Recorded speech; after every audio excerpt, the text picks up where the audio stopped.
हर सदी में कोई एक ऐसा इंसान आता है जो अपने जज्बे से दुनिया का रुख बदल देता है, जिसने फुटपाथ पर डिक्शनरीज बेचकर पढ़ाई का खर्चा निकाला और आज बड़े बड़े बिजनेस टाइकून्स उसे कंसल्ट करके डिसीजंस लेते अनफिट एज अ ट्रेनर बोलकर। कंपनीज ने जिसको रिजेक्ट किया था, आज वो एशिया का नंबर 1 मोटिवेशनल स्पीकर का अवार्ड जीत चुका है। और एक ऐसे बिजनेस कोच जिनकी लर्निंग्स अपनाकर कितने ही डूबते हुए बिजनेस और स्टार्टअप्स अपने पैरों पर खड़े हो गए और आज लाखों करोड़ों में खेल रहे हैं।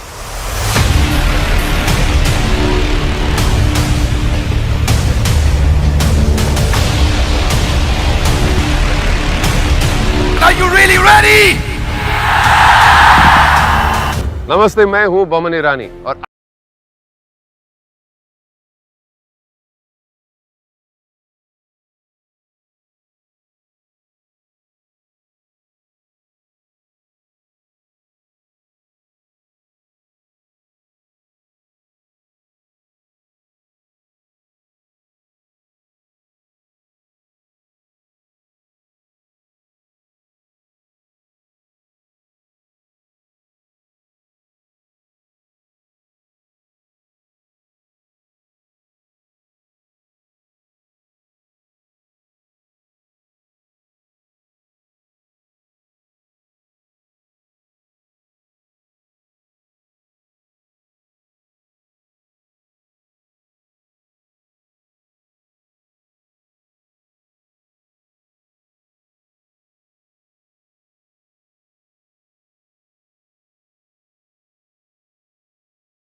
आज यहाँ पे आए हो।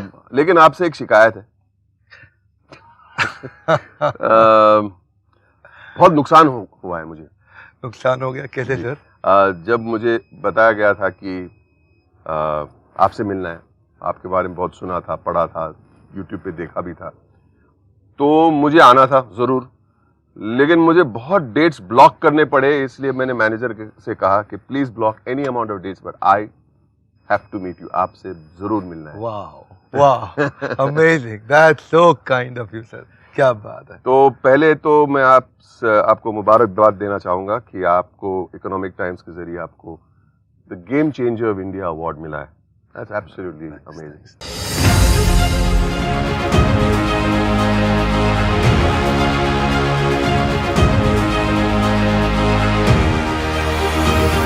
एक और शिकायत है आपसे कि आपका इतना बड़ा YouTube चैनल है, इतने हिट्स है, इतने सब्सक्राइबर्स है, इतने फॉलोअर्स है, लेकिन आप बहुत लो की है। आपके बारे में लोग इतना बहुत जानते नहीं हैं। तो आई नीड टू नो, और आपके जो फॉलोअर्स है, आपके चाहने वाले कितने लोग हैं, thousands and lakhs and millions of people जानना चाहेंगे आपके बारे में लिटिल मोर। आप बहुत ही लो की है सर। बचपन के बारे में, आपकी शुरुआत, आपकी जिंदगी, आपका बैकग्राउंड, आपके माँ बाप, योर एजुकेशन, आप शरारती थे, गुड बॉय थे, क्या थे, जानना जरूरी है। Let us know. बहुत लोगों ने पूछा था अब तक, YouTube पे कमेंट्स में लोग पूछते थे, जगह जगह पूछते थे अपने बारे में बताइए। तो थोड़ा पर्सनल लाइफ को मैंने अब तक थोड़ा बाहर रखा। बमन जी, थैंक यू, आपने पूछा।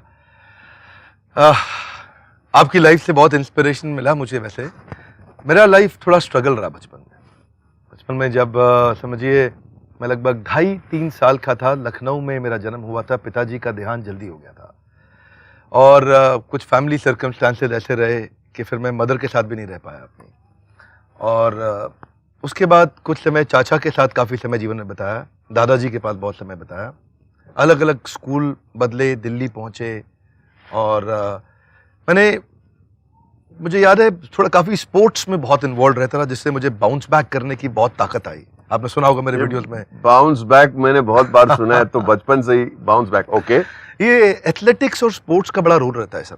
क्या है, जब बैडमिंटन में हार हुए मैच को जीतने की ताकत आती थी, प्रैक्टिस होती थी, तो उसको मैं लाइफ से रिलेट कर पाता था। एथलेटिक्स में मैं I was a national runner, मैं बेंटम वेट कैटेगरी में थोड़ा मुआय थाई बॉक्सिंग भी किया और कई गेम्स में मैं पार्टिसिपेट किया। तो उसमें क्या है, जो डिप्रेसिंग टाइम्स को हैंडल करने के लिए जो ताकत थी ना, एक आउटलेट मिलता है, बिल्कुल you can give it back. वो जो आउटलेट है, उस आउटलेट में अब समझिए जब कभी हारा हुआ मैच जीतता था ना, तो उसको मैं लाइफ से रिलेट कर पाता था। फिर मुझे याद है पार्ट टाइम काम शुरू किया, थोड़ा होम ट्यूशंस का। आई इंटरप्ट यू, ये एक सवाल, आप स्टूडेंट कैसे थे? स्टूडेंट में कुछ सब्जेक्ट में बहुत अच्छा था, आई विल नॉट लाई। कुछ सब्जेक्ट में मैथमेटिक्स Just like नहीं me. पसंद था। मैथमेटिक्स पसंद था आपको? ना। सेम, मैं डिसकैलकुलिक था अच्छा, मैथमेटिक्स में। आज भी नंबर्स मुझे दिमाग में घुसते नहीं। Anyway, so you were okay student, certain subjects में आप अच्छे थे? नहीं, बिजनेस स्टडीज में मेरे ख्याल स्कूल में मेरे हाईएस्ट थे। इकोनॉमिक्स में आई वाज गुड, और थोड़ा बिजनेस के प्रति नेचुरल फ्लेयर भी हो गया था। मैंने पहले ही अपना ही छोटे छोटे पार्ट टाइम अपने बिजनेस शुरू कर दिए थे। अपनी कॉलोनी में पर्चे छपवा के होम ट्यूशंस का काम भी शुरू कर दिया था, जिससे मुझे कुछ इनकम होने लगा। आप ट्यूशन टीचर थे? मैं सोचा कि अगर मैं खुद ही पढ़ाऊंगा ना, तो मेरी एक लिमिट रहेगी। तो मैंने और टीचर्स को साथ में एंगेज करना शुरू कर दिया कि तुम पढ़ाओ। आई थॉट ये स्केल अप हो सकता है। Education with entrepreneurship combination. पहले से ही। आपकी उम्र क्या थी उस वक्त? मेरे ख्याल है तब मैं शायद 16-17 का था। Oh my God. 16 का था मैं। तो आपका एक टीम था, बैच ऑफ टीचर्स, जाके कॉलोनी में सबको सिखाते रहते थे। एक्चुअली क्या हुआ, मैं देखिए क्या बोलते हैं ना, वो आवश्यकता ही आविष्कार की जननी है। मेरे को उस समय चैलेंज था, पैसे नहीं थे हाथ में। मैं सोचा अगर ट्यूशन सेंटर खोलूंगा तो केपेक्स लग जाएगा, कुछ कैपिटल एक्सपेंडिचर हो जाएगा, तो कैसे asset light fly light model पे जाएं। तो मैं सोचा कि ऐसा कुछ करते हैं कि होम ट्यूशन ही करते हैं। ऑफिस खोलने का झंझट खत्म, एक लड़का बैठेगा, वो फोन कॉल देगा, ऐड से आएगा, और वहीं से अपना टीचर जाएगा, उससे भी कमीशन मिलेगा, स्टूडेंट को पढ़ाएगा, उससे भी मिलेगा, मेरा खर्चा आराम से चल जाएगा। खर्चा भी निकलता था, उसके अलावा और कुछ निकलता था उससे? नहीं, थोड़ा सा मुनाफा भी हुआ। मुनाफा हुआ, मेरी अपनी पढ़ाई का भी थोड़ा मैं सपोर्ट कर पाया। तो आप तो कंफर्टेबल हो गए रहेंगे उस वक्त। Why didn't you remain comfortable वहीं पे? Why did you not continue doing that only? Actually ज़रूरत तो बहुत थी ना। मैं university of east London business school में मेरा एडमिशन हो गया था। एमिटी के साथ बाद में मेरा आगे सेकंड सेक्शन था, मैनेजमेंट प्रोग्राम, जब मैं एमबीए कर रहा था। तो तब उसका फीस बहुत ज़्यादा था, और वो मैं नहीं जुटा पाया था उस समय, और वो इच्छा मेरी बाकी रह गई थी। एडमिशन हो गया था, लेकिन उसके लिए बड़ा लोन चाहिए था। बैंक को तो कोलैटरल सिक्योरिटी, गारंटर सब चाहिए है, तो वो सुविधा नहीं थी उस समय। थोड़ा बहुत तो मैं कर सकता था। डिसअपॉइंटमेंट तो डबल होगा कि आपको एक्सेप्ट किया गया था लेकिन आप नहीं जा पाए। What did you feel at that point of time? Mohammed ji, idea बड़ा सिंपल है। ये जो तकलीफ थी ना कि मैं नहीं जा सका वहां पे, ये मैं महसूस कर रहा था मेरे अकेले की नहीं है। मतलब ये मैंने महसूस किया है कि मेरे उन दिनों भी आसपास मेरी कॉलोनी में, और फिर जो असली भारत है वो दिल्ली और मुंबई से काफ़ी बाहर है। ऐसे हज़ारों लोगों को मैंने महसूस किया जिनको ये तकलीफ थी। वो तकलीफ मेरी बहुत बड़ी है। तो मैंने एक्चुअली आगे चल के ना उसी को मिशन बनाया था अपना। ये जो आज हम मिल रहे हैं, आज जिसके कारण आज मैं आप इतना समय निकाल के आए आज हमारे पास, ये कोई आसान बात थोड़ी है। Your an inspiration to our country. Life is like a race. नहीं, बट टुडे आज मेरा मौका है। I want to be inspired. तो मैं सवाल पूछूंगा सर आपसे। आप डिसअपॉइंटेड हो गए। आपने तो फिर आपका नेक्स्ट प्लान क्या? नेक्स्ट प्लान ये था, मैं पढ़ाई तो खत्म किया। बात सही है, वो डिसअपॉइंटमेंट थोड़े दिन कंटिन्यू रही थी, और वो कुछ समय काफ़ी मेरी लाइफ का बहुत ही ख़राब फेज था। मैं सोचता हूँ कि मैं अगर शायद स्पोर्ट्समैन नहीं रहा होता तो मैं उतना नहीं पहुंचता, लेकिन अगला जो पढ़ावा आया मेरे को, वो कम लोगों को मालूम है मेरे बारे में। अच्छा। I became a monk after my education. मैंने सोचा कि अब माता पिता भी नहीं है, कोई ऐसे सगे भाई बहन भी नहीं दिख रहे हैं, कुछ और दिख नहीं रहा है आसपास। मैं सोचता हूँ कि क्यों नहीं इस जीवन को भगवान की, समाज की सेवा में लगा दूँ। So 4 years I left my life and I became a monk. This is when I started living a brahmachari life. भिक्षा मांगना, सेवा करना, शास्त्र पढ़ना और गरीब बच्चों की सेवा करना, तो मैं उसी तरफ चला गया था। बहुत सुकून मिलता है सब चीज़ों बहुत में। बहुत सुकून नहीं, ताकत बहुत मिला उससे। ताकत नहीं। सुकून के साथ ताकत बहुत मिला, क्योंकि भगवत गीता में कृष्ण ने ऐसे ऐसे श्लोक बताए हैं जहाँ पे अर्जुन वास्तव में बहुत डिप्रेस था, और जो खड़ा हुआ वो वो मैं महसूस करता था। और वो मैं महसूस करता था कि शायद मैं अर्जुन तो नहीं हूं, लेकिन अर्जुन की तरह सुनने का प्रयास कर रहा हूं। और वहां से ऐसा इंस्पिरेशन मिला कि कृष्ण ने मतलब जगह जगह बताया कि एक होपलेस एंड को एंडलेस होप कैसे बनाएं, एक ब्रेकडाउन को ब्रेक थ्रू कैसे बनाएं। क्राई नहीं करना है, ट्राई करना है। अच्छा, उसके पहले या उसके बाद मेरा मानना है कि आप रोड पे डिक्शनरीज बेचते थे। हाँ, बिल्कुल ठीक है। इसके पहले कि इसके बाद? हाँ नहीं, इसके पहले था वो, इसके पहले था। ये कॉलेज टाइम में मैं क्या करता था, शाम के समय डिक्शनरीज का एक बड़ा बैग लेके जाता था। और मेरे ख्याल है, मुझको याद है, एक डिक्शनरी पे मुझको 25-30 रुपया बचता था, और अगर ज़्यादा बेच दूँ तो 50 रुपया तक बच जाता था। 600 रुपये की एक डिक्शनरी होती थी, बड़ी अच्छी। तो ऑक्सफोर्ड वाली? हाँ, ब्लू एंड रेड। हाँ बिल्कुल बिल्कुल। आज मैं बच्चों को देखता हूँ जब रोड पे डिक्शनरी बेचते, तो I will feel a new kind of relationship with that person. क्योंकि अच्छा, तो आप वहां से आप इस्कॉन चले गए। हाँ, और ब्रह्मचारी बन गए। हाँ। वहां से आप एंटरप्रेन्योर कैसे बने? क्या चेंज आया? किसने आपको एडवाइस किया? क्या आप अंदर से आपने, किसी ने आपको कहा, और you told yourself? What was that change? ये चेंज ना, मैं भगवत गीता पे लेक्चर लिया करता था। ओके। और भगवत गीता के बारे में मैं काफ़ी कॉलेजेस में जाके, कहीं कॉर्पोरेट्स में जाके, while wearing dhoti kurta, while wearing the robes, I used to go and deliver speeches there.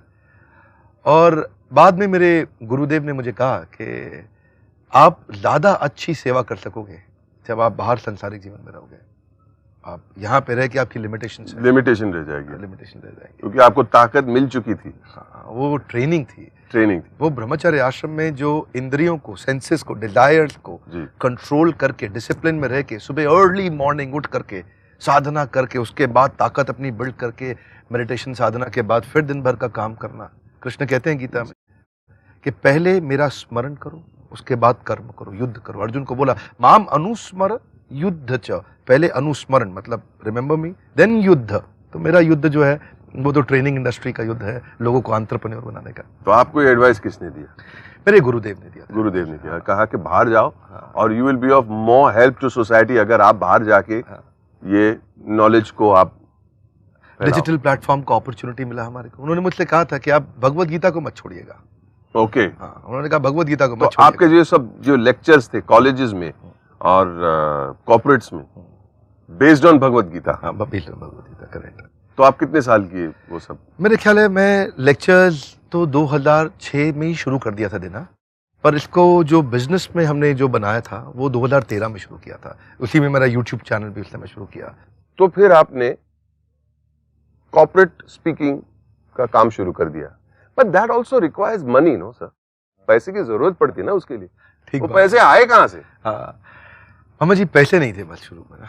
Actually यही नहीं कि हमेशा कोई भी स्टार्टअप और बिजनेस में दो चीजों का चैलेंज होता है, एक पैसा और एक मैन पावर। तो क्या किया क्या आपने? ऐसा था कि जब हायरिंग कराना मैंने शुरू में, तो लोग आते थे, इंटरव्यू देते थे, छोटा सा एक कमरे का ऑफिस देखते थे ऐसा ऐसा करके, और उसके बाद मैं उनको बोलता था बड़ा सपना है, बहुत बड़ी कंपनी बनाएंगे, पूरे देश में परिवर्तन लाएंगे। तो फिर ऊपर देखते थे एसी नहीं लगा है, इधर आजू बाजू देखते थे कोई आदमी नहीं बैठा, तो चले जाते थे। नेगोशिएट भी नहीं करते थे सैलरी, तो बात भी नहीं करते। इधर कोई फ्यूचर ही नहीं है, फ्यूचर नहीं है ना, क्योंकि देखिए अच्छी टैलेंटेड मैन पावर नहीं आती है। ऐसा फिर धीरे धीरे मुझे जर्नी समझ में आया, तो मुझे ये समझ में आया कि अभी मेरी कंपनी में वो लोग आएंगे जो सबैटिकल पे है। सबैटिकल मतलब जिसके पास जॉब नहीं है अभी वो आदमी आएगा जो कोई पार्किंग लॉट की तरह जॉब ढूंढ रहा है, जिसको 3-4-5 महीने का जुगाड़ चाहिए, जब उसकी अच्छी लग जाएगी तो यहां से निकल जाएगा। लेकिन वो आदमी जाएगा नहीं कभी।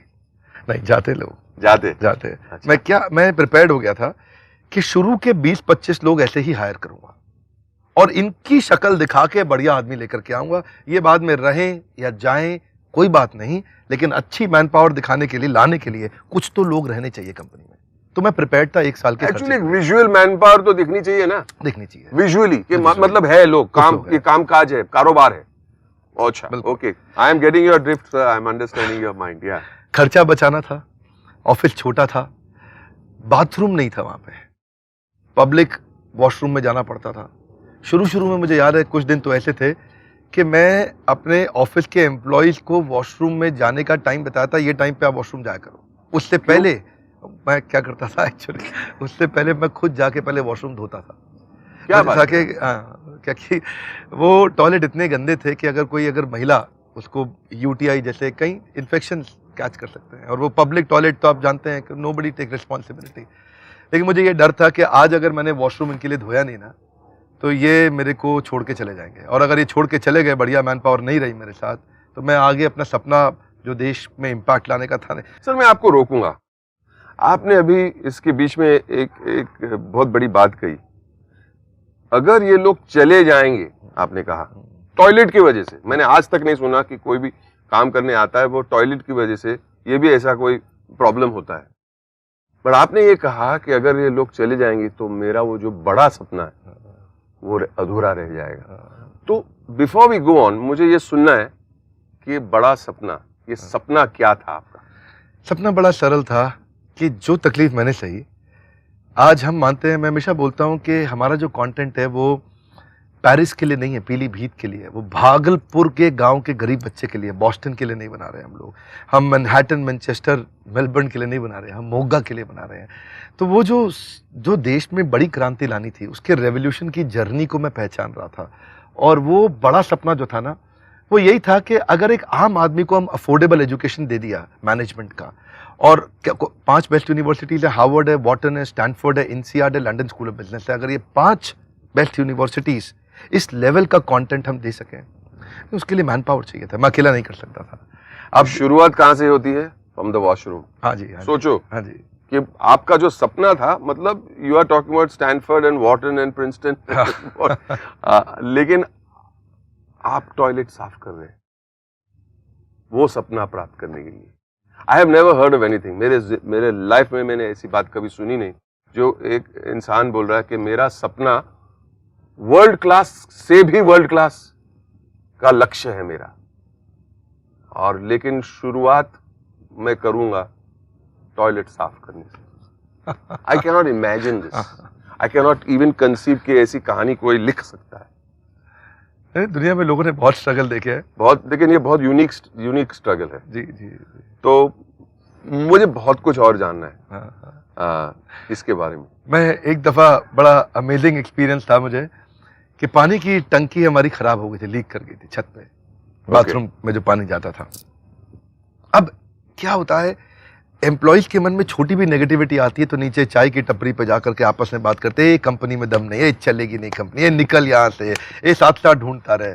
तो वो मन में स्ट्रेस रहता था कि मैन पावर को कैसे हम इन्वॉल्व करें, कैसे उनका ध्यान रखें। अब वो टंकी जब लीक कर रही थी तो पानी फिर से खत्म हो जाएगा बाथरूम में, तो मैं क्या करता था, छत पे जाता था, और छत की छोटी सी एक और छत होती थी ऊपर, जिसके ऊपर 4 पानी की टंकी थी। मैंने वहां बाल्टियां 2 रख रखी थी, जब यहाँ पानी खत्म हो तो मैं दूसरी टंकी से मैनुअली बाल्टी निकाल के इस टंकी में भरता था, ताकि एम्प्लॉयज़ को कोई तकलीफ ना आए, उनको वॉश बेसिन जाना है, लंच के बाद हाथ मुंह धोना है, कुछ करना है, कोई मुश्किल ना आए। ये शुरुआत में पैसा बचा के धीरे धीरे मैंने एक्चुअली पैसा अपने पे खर्च नहीं करता था। मैं आज भी अपने घर में रहता हूँ, आज आप घर पे हैं हमारे, मैं कुर्ता पजामा सिंपल लाइफ में रहता हूँ। मैं अपने पे खर्च नहीं किया, मैं चाहता था कि एम्प्लॉयज़ को रिटेन करें, और फिर धीरे धीरे अच्छी मैन पावर आई, उन्होंने हमारी वैल्यूज़ देखी, समझा, पहचाना, और फिर रुक गए। आज भी जो लोग उस समय मेरी कंपनी की शुरुआत में थे, उनमें से लगभग सारे लीडर्स आज भी हमारे साथ हैं, कोई छोड़ के नहीं गया हमारे को। बिकॉज दे हैव सीन, देख रहे कि इंसान क्या क्या कर रहा है, टंकी के लिए चढ़ रहा है, जाके हम बाथरूम में जाने के पहले जाके खुद साफ कर रहे हैं। It's very inspiring sir. एक दफ़ा मैं आपको बताता हूँ, मैं क्योंकि था तो मैं मंदिर में ब्रह्मचारी आश्रम में, तो बिजनेस का डायरेक्ट एक्सपीरियंस नहीं था, बिजनेस फैमिली नहीं थी। एक दफ़ा कुछ ऐसा गलती हो गया था मुझसे, और ऐसा समय आया था, 2016 की बात है। उस समय मेरी बड़े 5-6 बड़े कॉर्पोरेट के प्रोजेक्ट थे। वैसे सब कॉर्पोरेट हमसे काम करते थे, लेकिन ये बड़े लार्ज साइज प्रोजेक्ट थे। इनके दम पे हमने काफ़ी बड़ी मैन पावर हायर करी थी, लगभग 100 लोग के आसपास हो गए थे टीम में 2016 में। और अचानक कुछ ऐसा हुआ कि मेरे 6 प्रोजेक्ट इकट्ठे खत्म हो गए बिना पैसा दिए, 3-3 महीने का पैसा पेंडिंग था। अच्छा, आउटस्टैंडिंग मतलब उन्होंने मेरे को दिया नहीं। अब ये आउटस्टैंडिंग का भी जो चक्कर है लोग बहुत आइडेंटिफाई करते हैं इससे। हाँ बहुत high। इसकी वजह से बहुत सारे बिजनेस खत्म हो उनके भी सॉल्यूशंस होंगे आपके हाँ, पास। बिल्कुल बिल्कुल। You must be on your, अब तो हम सिखाते हैं। सिखाते हैं लोगों को। Anyway go on sir. Employees के प्रति कमिटमेंट बहुत जरूरी है। वो मैंने ऐसा सिखाया और ऐसा खुद प्रैक्टिस किया कि जब हमारी कंपनी में पैसा आना बंद हो गया अचानक, और मुझे याद है 23 जून 2016 थी, और मुझे अचानक पता चला कि 3-3, 4-4 महीने से पैसा आया नहीं, और क्लाइंट ने अचानक ईमेल करके बोल दिया कि हम प्रोजेक्ट डिसकंटिन्यू कर रहे हैं, और अचानक कंपनी में सब हड़कंप हो गया। हमारे यहाँ तनख्वाह देने की तारीख थी 7 जुलाई। हर महीने की 7 तारीख को हम तनख्वाह देते हैं। 7 तारीख से पहले 23 जून से 30 जून तक मैंने तैयारी करके अपने मकान को बेच दिया, और लोगों को पता नहीं, आज भी मेरे एम्प्लॉइज को नहीं पता थी ये बात, बहुत लंबे समय तक उनको नहीं पता थी कि मैं 7 जुलाई की मेरी कमिटमेंट है, क्योंकि हमने अपनी लाइफ में पहले दिन ही सोच लिया था कि एम्प्लॉइज की सैलरी जिंदगी में कभी डिले नहीं होने देंगे। एक भी दिन ऐसा नहीं होगा जब मैं स्टार्टअप में पैसा नहीं होता, लेकिन कैसा भी करके इनकी सैलरी टाइम से पहुंचाएंगे, मैं नहीं दूँ, अगर कुछ भी नहीं मिलेगा मेरे को चलेगा। वही हुआ। 7 तारीख को सबको सैलरी मिली, लेकिन धीरे धीरे लोगों को पता चल गया था कि हालत खराब है कंपनी की, बहुत हालत खराब है। तो वही हुआ, 100 में से काफ़ी सारे कुछ एम्प्लॉय छोड़ के गए, कुछ को हमें भी थैंक यू बोलना पड़ा, कुछ को हमें बोलना पड़ा थोड़ा रुको, थोड़ा बताएंगे आपको, थोड़ा और कहीं काम कर लीजिए थोड़े दिन के लिए। उनको 1 महीने का नोटिस का पैसा दिया, उनकी तनख्वाह का पैसा दिया, वो लोग गए, और वहाँ से मेरा वो जो भगवत गीता की ताकत थी ना, वहाँ से मैं फिर से खड़ा हुआ, और 3 से 4-5 महीने के अंदर अंदर हमने कंपनी का फिर से टर्न अराउंड ला दिया। Bounce back. बैडमिंटन, हाँ जी बिल्कुल। स्पोर्ट्स, हाँ the sportsman in you came alive. Correct. हाँ जी। फिर लेकिन अगर आप मेरी बैलेंस शीट देखोगे, 2013, 14, 15, 16, 17, 18 और अब 19 की क्लोजिंग जो हमारी हुई है अभी, 18-19 की है, पूरे साल में फाइनेंशियल इंपैक्ट किसी को नहीं पता चलेगा। उसका कारण क्या है? 2 क्वार्टर खराब हुए, लेकिन अगले 2 क्वार्टर इतने अच्छे कर दिए, बैलेंस हो जाता है कि वो पिछले साल से 3 गुना ज्यादा ग्रो कर गया ये साल। मैं आपको बताता हूं, हमारा एक टारगेट रहता है कि हमारी कंपनी हर साल 300% ग्रो करनी चाहिए, 300% हमें ग्रो करना है हर साल। तो वो जो जून में दिक्कत आया, वो जुलाई, अगस्त, सितंबर में हमने कवर किया, और अक्टूबर से लेकर मार्च तक वो फाइनेंशियल ईयर हमने फिर से लास्ट के 6 महीनों में हमने पिछले 6 महीने को इतना कवर अप कर दिया कि फिर से कंपनी 3 गुना ग्रो कर गई। क्या हुआ? ये मेरे ख्याल में ये क्षमता लोगों के पास है, पर वो जल्दी से सामने वाले अंधेरे को देख के घबरा जाते हैं। ज्यादातर बिजनेसमैन क्यों फेल होगा? उसको दूर की जर्नी नहीं दिखती है, उसको समझ नहीं आता कि ये जो अंधेरा है, इस अंधेरे में मैं कहां जाके निकलूंगा, और वहां वो घबरा के खत्म हो जाता है। डोंट पैनिक, बेसिकली आपका बोलने का मतलब है डोंट पैनिक।